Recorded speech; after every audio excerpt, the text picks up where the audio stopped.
আমন্ত্রণ দীপ্ত সংবাদে, সাথে আছি আমি তারান্নুম জ্যোতি। শুরুতেই জানাবো সংবাদ শিরোনাম। বিশ্বকাপে রাতে সুইজারল্যান্ড কলম্বিয়া ম্যাচ শেষ 16-এ আর্জেন্টিনা লড়ছে মিশরের বিপক্ষে। বৃষ্টি উপেক্ষা করে খেলা দেখতে আয়োজন। আমাদের প্রিয় দল আর্জেন্টিনা অবশ্যই জিতবে, এটা জানার কথা। ধরে রাখছি 3টা, কিন্তু বেশি হলো 5টা তো দিবেই। ভারী বৃষ্টিতে ডুবল চট্টগ্রাম। 3 পার্বত্য জেলায় পাহাড় ধসের সতর্কতা। সাজেকে সব পর্যটন কেন্দ্র বন্ধ ঘোষণা। ঢাকায় বিভিন্ন স্থানে জলাবদ্ধতা। বৃষ্টি তো থামছে না, এই জন্য যাওয়া হচ্ছে না আর কি গন্তব্যস্থানে। আর দিক দিয়ে জনজীবন একটু কষ্ট, কারণ হলো রাস্তাঘাটে পানি জমে যায়। হঠাৎ সেনাবাহিনীর গ্রীষ্মকালীন মহড়া পরিদর্শনের প্রধানমন্ত্রী সৈনিকদের সঙ্গে খেলেন খাবার। প্রশিক্ষণ ও শৃঙ্খলায় সর্বোচ্চ প্রস্তুতিতে গুরুত্ব আরোপ।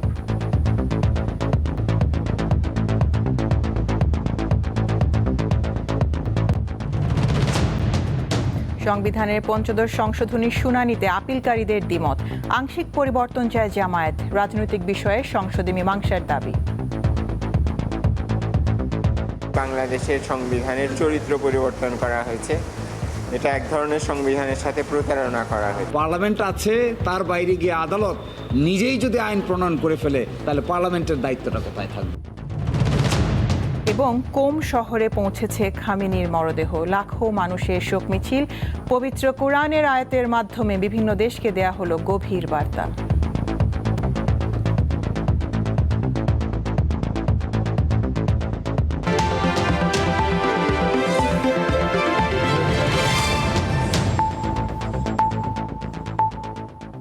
সংবাদে এছাড়াও রাত থাকছে দিনাজপুরে খনির কয়লার খোঁজে নালার বিষাক্ত পানিতে নামছেন শতাধিক নারী। জীবিকার তাগিদে ঝুঁকিপূর্ণ কাজও বাধা হচ্ছে না।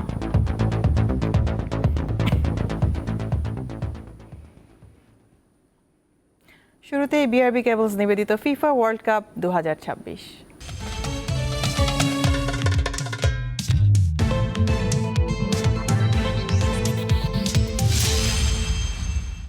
দর্শক, বৃষ্টি উপেক্ষা করেই ঢাকা সহ দেশের বিভিন্ন স্থানে বড় পর্দায় খেলা দেখার আয়োজন করা হয়েছে। এ বিষয়ে জানাতে ঢাকা বিশ্ববিদ্যালয় এলাকা থেকে যুক্ত হচ্ছেন সহকর্মী জহিরুল মহসান। কথা বলবো তার সাথে। মহসান, খেলার অর্ধেক সময় পার হয়ে গেছে। আমরা জানি বাংলাদেশে আর্জেন্টিনার সমর্থক বেশি, তারপরেও মিশরের সমর্থক কেমন দেখছেন এবং দু দলের সমর্থক কি বলছেন আমাদের জানাবেন।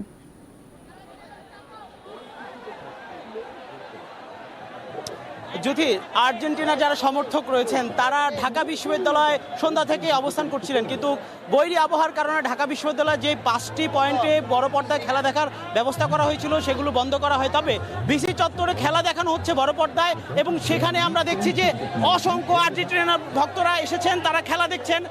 এখন খেলার বিরতি চলছে, কিন্তু তাদের মধ্যে কোনো উদ্দীপনা উচ্ছ্বাসের কোনো কমতি নেই। প্রথম অধ্যায়ে আমরা দেখেছি যে আর্জেন্টিনাকে মিশর একটি গোল দিয়েছে এবং মেসির একটি পেনাল্টি মিস হয়েছে। তারপর আমরা যারা আর্জেন্টিনার ভক্ত রয়েছেন তাদের সাথে কথা বলেছি, তারা বলছে যে আর্জেন্টিনা আজকে এই ম্যাচ অবশ্যই তারা জয় পাবে এবং জয় নিয়ে আসলে তারা বাসায় ফিরবে, এবং জয়ের যেই উচ্ছ্বাস উদ্দীপনা তারা সেটি প্রকাশ করছে আগে থেকেই। তারা বলছে, আমরা আর্জেন্টিনার ভক্তদের বলছি, অনেকে বলছে আর্জেন্টিনা 3টি গোল দিবে, আবার অনেকে বলছে 5টি গোল দিবে। তবে দেখা যাক, এখনো খেলার অর্ধেক সময় বাকি রয়েছে। এখন বিরতি চলছে। বিরতিতে আমরা দেখছি এখানে যে বিসি চত্বর রয়েছে ঢাকা বিশ্ববিদ্যালয় এলাকার, সেই বিসি চত্বরের সামনে যে ফুলার রোড রয়েছে সেই রোড ধরে কিন্তু পুরো রাস্তাতেই আমরা দেখছি যে অসংখ্য আর্জেন্টাইন ভক্তরা আসলে এখানে অবস্থান করছেন এবং তারা জয়ের ব্যাপারে এবং একদম নিশ্চিতভাবেই আমরা দেখছি প্রত্যেক ভক্ত বলছেন যে আর্জেন্টিনা আজকে মিশরকে হারিয়ে আজ কোয়ার্টার ফাইনালে আসলে চলে যাবে। তবে বৃষ্টির কারণে যারা অনেকেই আসলে ভিজে ভিজে আজকে খেলা দেখতে এসেছেন বলছিলেন যে ঢাকা বিশ্ববিদ্যালয় এরিয়ার যে অন্যান্য খেলা দেখার ব্যবস্থা ছিল সেগুলো বন্ধ থাকাতে অনেকে আসলে বেশ বিপাকে পড়েছেন। তবে বিসি চত্বরে যে খেলার আয়োজন, সবাই এখানে এসে জড়ো হচ্ছে, এখানে উচ্ছ্বাস প্রকাশ করছে। জ্যোতি। মহসান, আপনাকে অনেক ধন্যবাদ। আমাদেরও সবার প্রতি শুভেচ্ছা থাকলো। এবার অন্যান্য প্রসঙ্গ। টানা ভারী বর্ষণে পাহাড় ধসের আশঙ্কায় উৎকণ্ঠায় দিন পার করছেন 3 পার্বত্য জেলার বাসিন্দারা। দুর্যোগ মোকাবেলায় প্রস্তুত রাখা হয়েছে আশ্রয়কেন্দ্র। এদিকে চট্টগ্রামের 16 শহর এলাকায় রেল লাইনের উপর পানি জমে থাকায় কক্সবাজারের সঙ্গে সারা দেশের রেল যোগাযোগ বন্ধ রয়েছে। টানা ভারী বর্ষণে বিপর্যস্ত হয়ে পড়েছে পার্বত্য জেলা বান্দরবান। পাহাড় ধসের আশঙ্কায় জেলার বিভিন্ন উপজেলার হাজারো মানুষ রয়েছেন চরম উৎকণ্ঠায়। মাতামুহুরী নদীর পানি বিপদসীমার উপর দিয়ে প্রবাহিত হওয়ায় লামা ও আলীকদমের নিচু এলাকা প্লাবিত হয়েছে। সড়কের একাধিক স্থান তলিয়ে যাওয়ায় যোগাযোগ বন্ধ রয়েছে। এছাড়া জেলার বিভিন্ন স্থানে পাহাড় ধসে সড়ক যোগাযোগ ব্যাহত হচ্ছে। অনেক এলাকায় বিদ্যুৎ সরবরাহ বিচ্ছিন্ন রয়েছে। পর্যটক ও জনসাধারণের নিরাপত্তার কথা বিবেচনা করে 10 জুলাই পর্যন্ত বান্দরবানের সব পর্যটন কেন্দ্র বন্ধ ঘোষণা করেছে জেলা প্রশাসন। নিষিদ্ধ করা হয়েছে ঝর্ণা, পাহাড়ি ট্রেইল, নদীপথ ও দুর্গম এলাকায় ভ্রমণ। সতর্ক থাকার জন্য বিশেষভাবে অনুরোধ করা হলো। পাহাড় ধস সহ সম্ভাব্য যে কোনো দুর্যোগ মোকাবেলায় জেলা প্রশাসনের পক্ষ থেকে সব ধরনের প্রস্তুতি নেওয়ার কথা জানান জেলা প্রশাসক। আমাদের সার্বিক প্রস্তুতি আছে। বিশেষ করে জানমালের দিকে কথা বলি, তাহলে আমার 220টা আশ্রয় কেন্দ্র রেডি আছে। এখন পর্যন্ত কাউকে আশ্রয় কেন্দ্র নেওয়ার প্রয়োজন হয়নি। হেডম্যানরা প্রস্তুত আছে, উপজেলা প্রশাসন পরিষদ তারা প্রস্তুত আছে, ইউনিয়ন পরিষদ প্রস্তুত আছে, ফায়ার সার্ভিস অলরেডি মাঠে কাজ করছে। এদিকে কক্সবাজারে ভারী বর্ষণে পাহাড় ধসে নারী ও শিশুসহ মোট 11 জনের মৃত্যু হয়েছে। প্রাকৃতিক এই দুর্যোগে শরণার্থী শিবির ও গোটা এলাকায় শোকের ছায়া নেমে এসেছে। টানা বৃষ্টিপাতের কারণে পাহাড় ধসের সংখ্যা বেড়ে যাওয়ায় চরম উৎকণ্ঠা বিরাজ করছে। গুজরি কিসকিস আইন হয়দ ভাই আজের ফাতো মরি গিয়ে বলি হর হান্ডা ভরি আজের ফাতো বাঁচি নাই ভাই আইসে না হয় আই যাতে গুজর দি আর ভাই আসছে। মানে ঝুঁকিপূর্ণ পাহাড় ছিল না, এটা কিন্তু একদম মানে পাহাড়টা কিন্তু মানে ঝুঁকিপূর্ণ ছিল না। উপরে গাছগুলো কিন্তু বড় গাছ, ওইগুলো ঝুঁকিপূর্ণ ছিল। গাছের নিচের মাটিগুলো নরম হওয়ার কারণে আপনার মাটি সহ গাছ মানে একদম ছাপা পড়ছে, এদিকে নেমে চলে আসছে। পরিস্থিতির উন্নতি না হওয়া পর্যন্ত পাহাড়ের পাদদেশে বা ঝুঁকিপূর্ণ এলাকায় অবস্থান না করার জন্য মাইকিং করে সতর্ক করা হচ্ছে। প্রত্যেকটা উপজেলা নির্বাহী অফিসার, এসিল্যান্ড ওনারা কাজ করতেছে। আমরা জনপ্রতিনিধিদের কাজে লাগাচ্ছি, আমাদের রাজনৈতিক নেতৃবৃন্দকে কাজে লাগাচ্ছি, যাতে আমরা তাদেরকে সেখান থেকে ঝুঁকিপূর্ণ জায়গা থেকে সরিয়ে আনতে পারি। রাঙামাটিতে মাঝারি থেকে ভারী বৃষ্টিপাত অব্যাহত রয়েছে। এতে পাহাড় ধসে বাগাইছড়ি উপজেলায় 1 জন নিহত হয়েছেন। আফরিদ হাসান, দীপ্ত, বার্তা কক্ষ। এদিকে ভারী বর্ষণে চট্টগ্রামের বিভিন্ন স্থানে দেখা দিয়েছে জলাবদ্ধতা। এতে চরম ভোগান্তিতে পড়েন বন্দরনগরীর বাসিন্দারা। গত 24 ঘন্টায় চট্টগ্রাম নগরীতে কমপক্ষে 412 মিলিমিটার বৃষ্টিপাত রেকর্ড করেছে আবহাওয়া অধিদপ্তর। দিনের টানা বৃষ্টিতে চট্টগ্রামের কাতালগঞ্জ, মুরাদপুর, চকবাজার, বাকলিয়া এবং বাদুরতলার মানুষের দুর্ভোগ আবারও বেড়েছে। নিশ্চয়ই আপনারা দেখছেন আমার পিছনে, এখানে হাঁটু থেকে কোমর পানি। কিছু কিছু জায়গায় জলাবদ্ধতা কমলো, বেশ কিছু জায়গায় কিন্তু এখনো পর্যন্ত জলাবদ্ধতা রয়ে গেছে। সাধারণ মানুষ বলছে এই দুর্ভোগ তাদের কবে শেষ হবে বা এই দুর্ভোগ আসলে শেষ হবে কিনা। তাদের মুখ দিয়ে শুনবো তাদের দুর্ভোগের কথা। বাদুরতলার মোড়, কাপাসগোলা, এগুলো হচ্ছে জেলাও সেই কদু, কিছুই হবে না। আমি পানি উন্নয়ন বোর্ড বলতে রাজি না, এটা হচ্ছে পানি অবনয়ন বোর্ড। এখানে চট্টগ্রামবাসীর কপালে দুঃখ ছাড়া কোনোদিন সুখ আসবে না। আসলে দুর্ভোগ বলতে তো 12 মাসে বোঝায়। এই পানি নিষ্কাশন এই যে হচ্ছে না, এটা তো আমাদের চট্টগ্রামবাসী অথবা বাংলাদেশের যারা নাগরিক আছি, আমাদেরকে প্রথম খেয়াল করতে হবে বর্জ্যগুলো যেন, ময়লা যেন আমরা নালায় না ফেলি। আমি ইমার্জেন্সি বের হয়েছি, বাচ্চার ডায়রিয়া, এখানে সবগুলো দোকান বন্ধ, এখানে খুঁজতে আসছি বাচ্চার ওষুধ নেওয়ার জন্য। আসলে মেয়রে কইতেছে শহরে পানি নাই, এই কাতালগঞ্জে 1 মাজা পানি আছে। মেয়রে এগুলো যদি ভূমিকা নিতেছে, যদি ভূমিকা যদি না নেয় তো এভাবে তো পানি পুরো শহরে ডুবে যাইব। খুব কষ্ট হচ্ছে, প্রচুর কষ্ট, সব জায়গায় পানি উঠছে। তো মনে করেন ওইদিকে তো যাওয়া যাচ্ছে না, মানে পানির জন্য হাঁটাও যাচ্ছে না। এখান থেকে এখানে আসতেছি 100 টাকা করে, বন্ধুপুরের বাস থেকে এখানে 100 টাকা করে আসতে হচ্ছে। আপনারা তো দেখতেই পাচ্ছেন আমরা এখন যারা চাকরিজীবী মানুষ চাকরিতে যাচ্ছি কি পরিমাণ দুর্ভোগ পোহাচ্ছে এটার জন্য।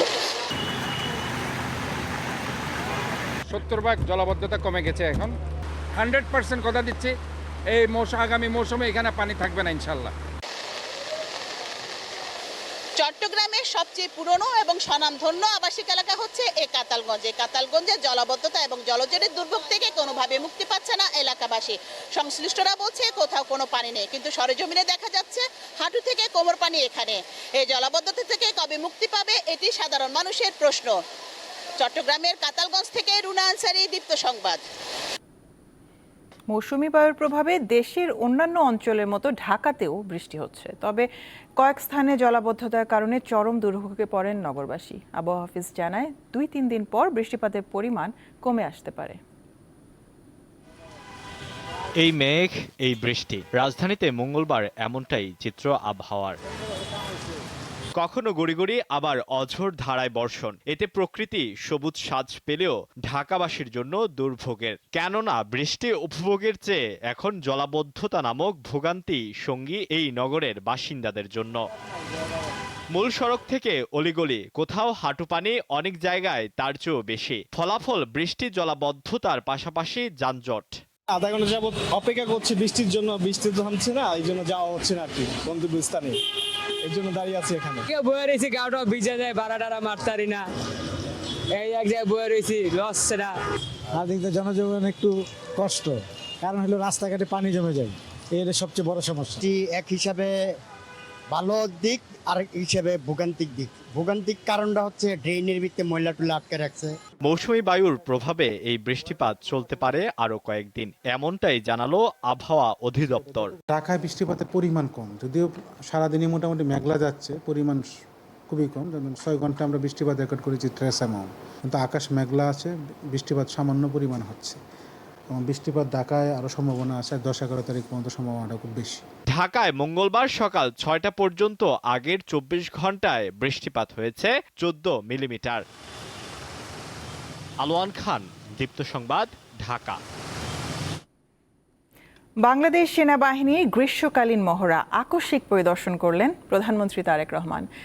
দেশের ইতিহাসে এই প্রথম কোনো প্রধানমন্ত্রী সেনাবাহিনীর গ্রীষ্মকালীন প্রশিক্ষণ এলাকায় সশরীরে উপস্থিত হয়ে মাঠ পর্যায়ে সেনা সদস্যদের সঙ্গে দীর্ঘ সময় কাটালেন। এ সময় প্রধানমন্ত্রী বলেন, দেশের জনগণ বাংলাদেশ সেনাবাহিনীর উপর গভীর আস্থা রাখে।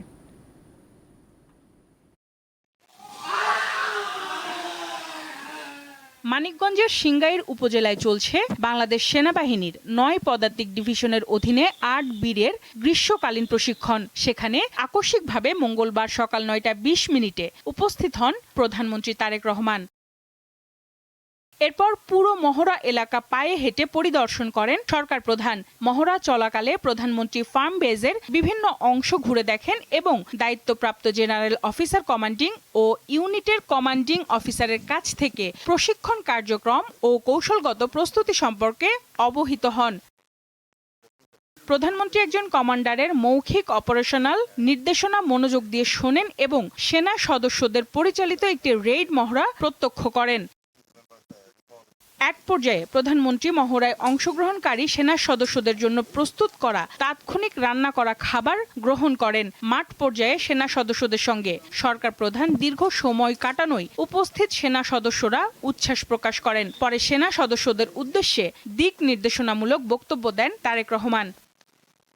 জাতীয় সংকট ও আইন শৃঙ্খলা রক্ষায় সেনাবাহিনীর গৌরবময় ভূমিকার প্রশংসা করে তিনি পেশাদার প্রশিক্ষণ, শৃঙ্খলা ও সর্বোচ্চ প্রস্তুতি বজায় রাখার ওপর গুরুত্ব আরোপ করেন। একই সঙ্গে বাংলাদেশ সেনাবাহিনীর উত্তরোত্তর সাফল্য কামনা করেন প্রধানমন্ত্রী।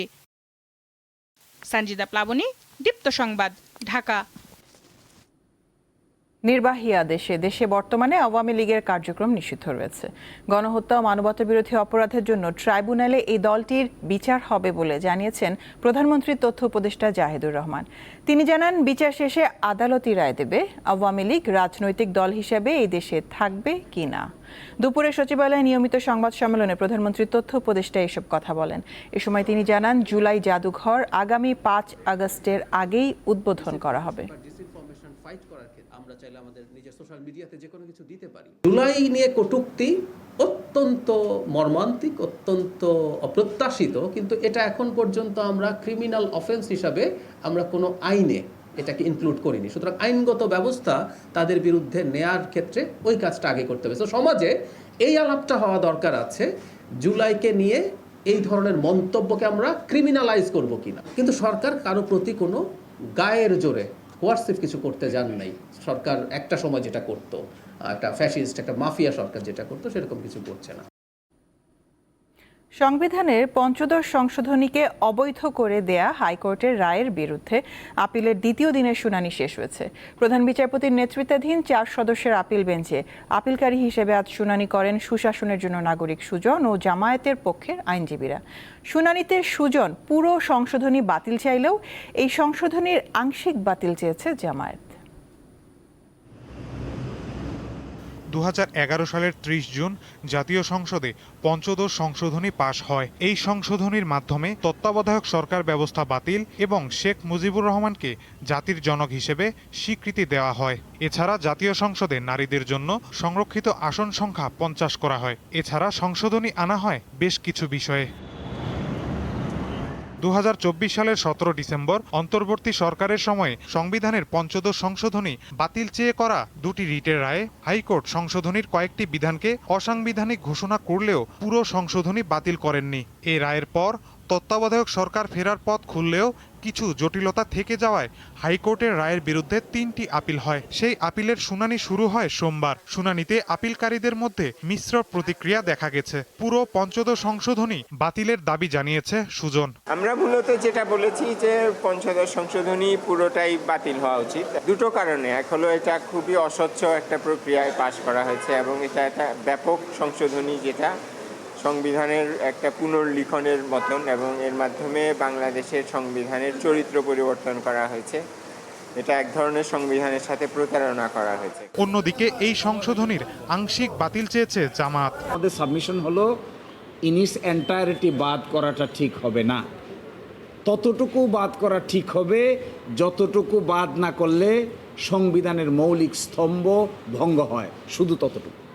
বাকিটুকু যদি বাদ করতে যান তাহলে রাষ্ট্রের ফেব্রিক, রাষ্ট্রের নীতি, প্রিন্সিপাল, প্রস্তাবনা এই সবগুলোই আলোচনা ছাড়া আদালত বাদ করে দিলে এটাকে ইংরেজিতে বলে সুপার লেজিসলেশন। পার্লামেন্ট আছে, তার বাইরে গিয়ে আদালত নিজেই যদি আইন প্রণয়ন করে ফেলে তাহলে পার্লামেন্টের দায়িত্বটা কোথায় থাকবে? আপিল শুনানি মঙ্গলবার পর্যন্ত মুলতবি করা হয়েছে ভবিষ্যৎ নির্ধারণ করে। সুতরাং মাহিদুর রহমান, দীপ্ত সংবাদ, ঢাকা।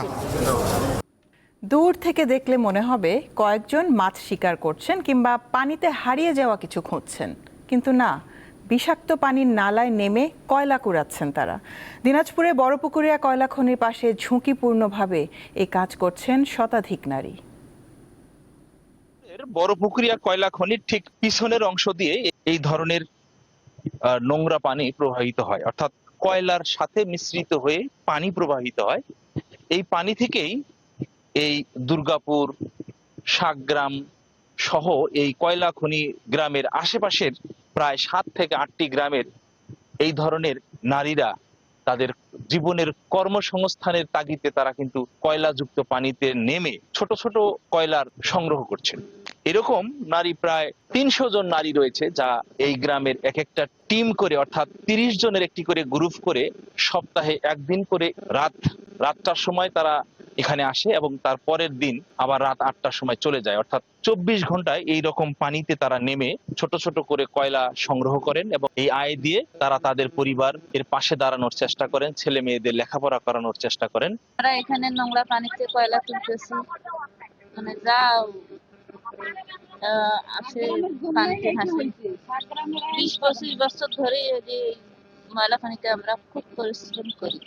সরকারের কাছে দাবি আমাদের ছেলে স্বামীকে যদি একটু চাকরি টাকরি দেয়, আমাদেরকে ছোটখাটো আমাদের লেখাপড়া আছে, আমাদেরকে যদি কিছু কর্ম দেয়, আমরা কর্ম খাই খাবো, এটা কষ্ট করবো না। হাতিজের এখন পাওয়া গেছে, এখন ওই যে বসে থাকে, এখন এইগুলো করে, ওতে 10-20 টাকা পাইলেও পরিশ্রম করে, অত সংসার তো চলে না। এই যে ময়লা পানি যাচ্ছে, যে পায়ে যে ঘাও হয়, খাটতে পারিনি। এই নারীদের সরকারের কাছে তারা দাবি করেছেন স্বল্প সময়ের মধ্যে বেশ কিছু সরকারের উপকারভোগী কর্মসূচি চালু করেছেন। এদেরকে সেই কর্মসূচির আওতায় এনে তাদের স্থায়ীভাবে কর্মসংস্থান সৃষ্টি করা পাশাপাশি ভালোভাবে চলতে চায় এই কর্মজীবী নারীরা। সুলতান মাহমুদ, দীপ্ত টেলিভিশন, বড়পুকুরিয়া, দিনাজপুর। দেশের স্বাস্থ্য খাতে বিদ্যমান ঘাটতিগুলো চিহ্নিত করে সেগুলো দূর করতে প্রয়োজনীয় পদক্ষেপ নিতে সরকার কাজ করছে বলে মন্তব্য করেছেন জিয়াউর রহমান ফাউন্ডেশনের সহসভাপতি জুবাইদা রহমান। তিনি বলেন, প্রত্যেক নাগরিকের জন্য মানসম্মত স্বাস্থ্যসেবা নিশ্চিত করতে সরকার প্রতিশ্রুতিবদ্ধ। এই লক্ষ্য অর্জনে তরুণদের অধিক সম্পৃক্ততার উপর জোর দেওয়া হচ্ছে। রাজধানীর গুলশানের একটি হোটেলে আয়োজিত এক কর্মশালায় প্রধান অতিথির বক্তব্যে তিনি এসব কথা বলেন। তরুণ প্রজন্মের ভূমিকার উপর গুরুত্ব আরোপ করে জুবাইদা রহমান বলেন, দেশের স্বাস্থ্য ব্যবস্থার বিদ্যমান ও উদীয়মান চ্যালেঞ্জ মোকাবেলায় তরুণদের স্বাস্থ্য উদ্যোক্তা হিসেবে গড়ে তুলতে হবে।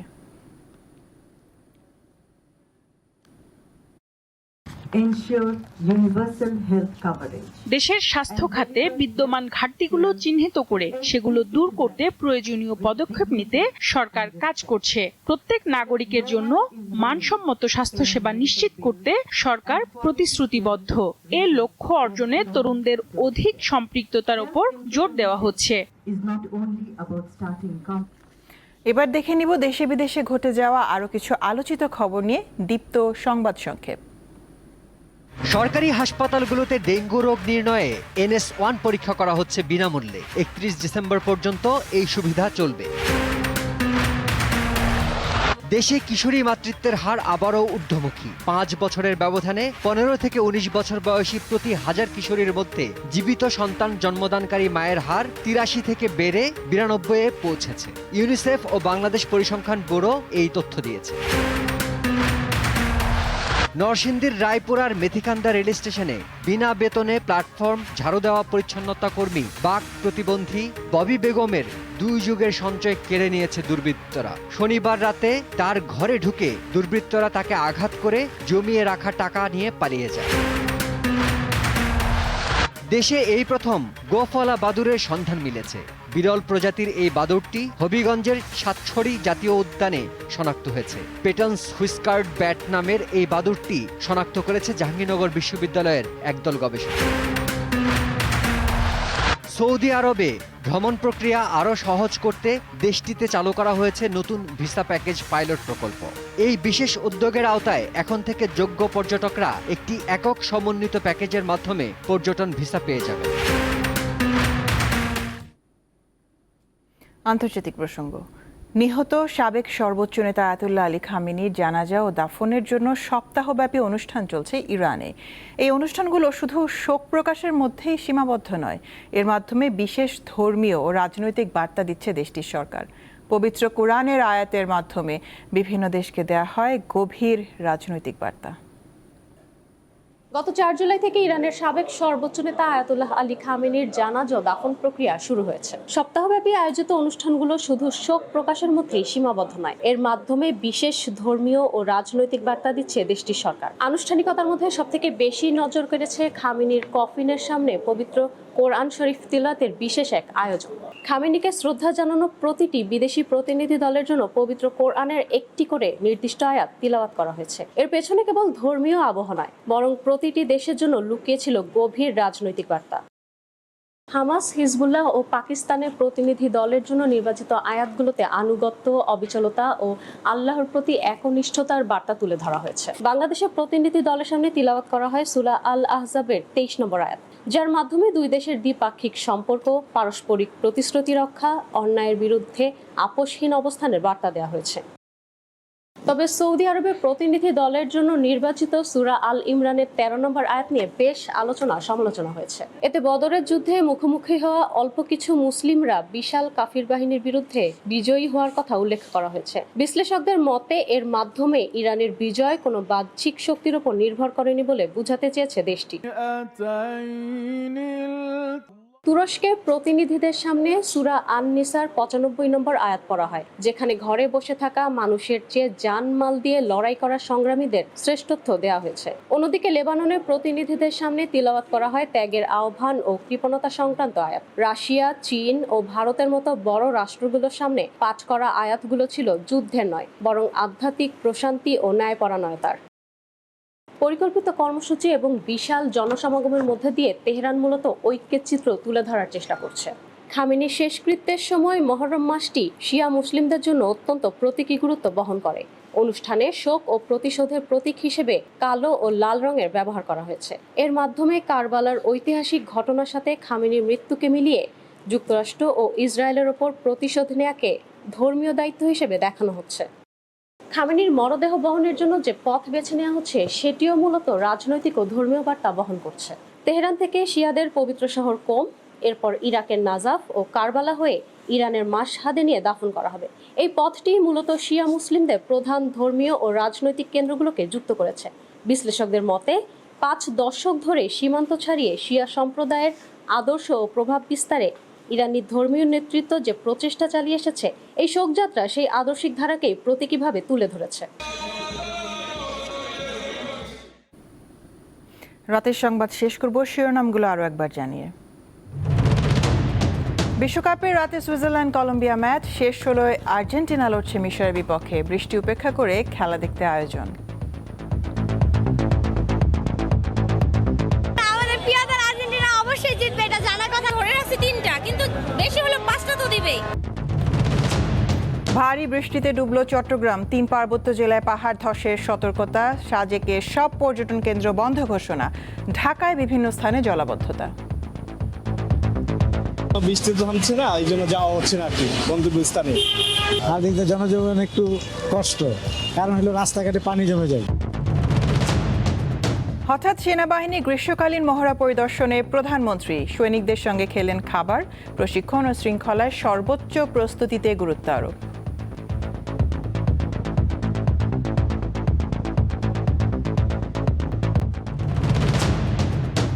সংবিধানের ৫ম সংশোধনীর শুনানিতে আপিলকারীদের দ্বিমত।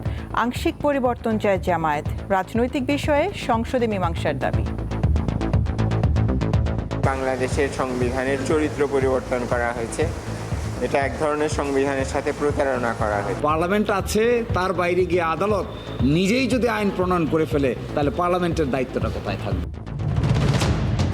এবং কোম শহরে পৌঁছেছে খামেনির মরদেহ। লাখো মানুষের শোক মিছিল। পবিত্র কোরআনের আয়াতের মাধ্যমে বিভিন্ন দেশকে দেয়া হলো গভীর বার্তা।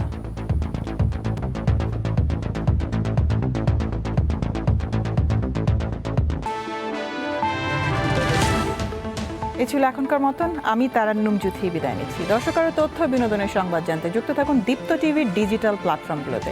এতক্ষণ সাথে থাকার জন্য ধন্যবাদ সবাইকে।